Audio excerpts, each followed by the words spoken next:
Squads have infiltrated quite literally all parts of our society. The FBI director testified before the Senate Intelligence Committee this spring. The agency is now opening a new investigation into China. Get this, every 10 hours. We welcome Chad Sweet. He's former chief of staff of the Department of Homeland Security, co-founder of the Chertoff Group, also worked as a CIA case officer in Asia. It seems as though the Chinese simply play by different rules than we do. Fair?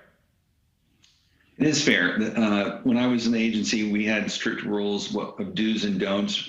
But when we go up against hard targets like China, North Korea, they don't play by those rules. And more importantly, because their societies are closed, authoritarian, we're called non-permissive environments. And so it's extremely hard for us to conduct intelligence operations. And they flip the freedom that we have in our open society against us to exploit that opening in order to conduct the kinds of operations that Operation Fox Hunt represents. It's one thing to send intelligence operatives over here to try to bribe some scientist at some chip manufacturer to give them economic secrets, or even try to flip U.S. intelligence assets here or something like that. But the idea of coming here to kidnap U.S. citizens and or U.S. residents, why do the Chinese feel so emboldened that they're able to do it?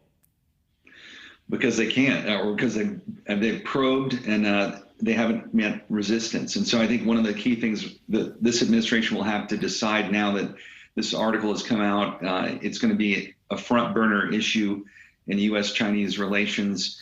The administration so far has been fairly outspoken, criticizing China on a variety of fronts, everything from just this week attributing the Microsoft hack to China.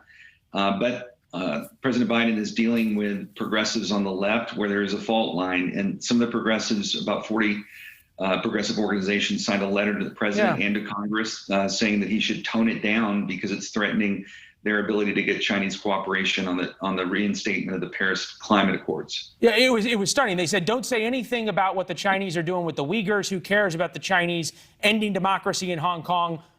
Focus on climate change, because if the Chinese promise to do something on climate change, that'll solve the world's problems. Political position they have, but that's their position. This brings up tangentially the case of Eric Swalwell, the Democratic congressman who you know was targeted by a Chinese spy. It's a little bit different than Operation Fox Hunt, because they're trying to grab Chinese Americans and bring them back to China. Here, this was a congressman who had been approached in what was called a honey trap. No evidence that it actually was successful. But either way, he's still on the Intelligence Committee. It seems as though you have to think that we know about one case of the Chinese doing this, but there's probably hundreds, if not thousands, of cases out there.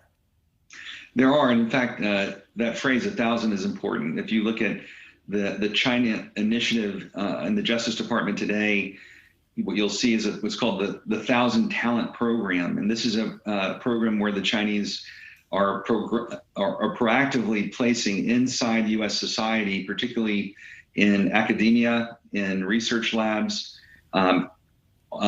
Chinese nationals who will act on their behalf to conduct espionage operations. And so what happened with Swalwell is just indicative of a very concerted, large-scale effort that the United States is facing and the FBI is tracking. Well, Chad, excellent perspective. We appreciate you joining us as always. Enjoy the weekend. Best to the family. Thank you, Will. Congrats on a good show. Thank you. Appreciate it. Coming up, I never thought I'd say this. Moms versus masks. Why a group of liberal moms from one of the most liberal cities are now fighting to get their kids back into school, and they're meeting resistance. Plus, the cost of a clean city, the expensive high-tech way another major city is trying to keep the streets trash-free. Then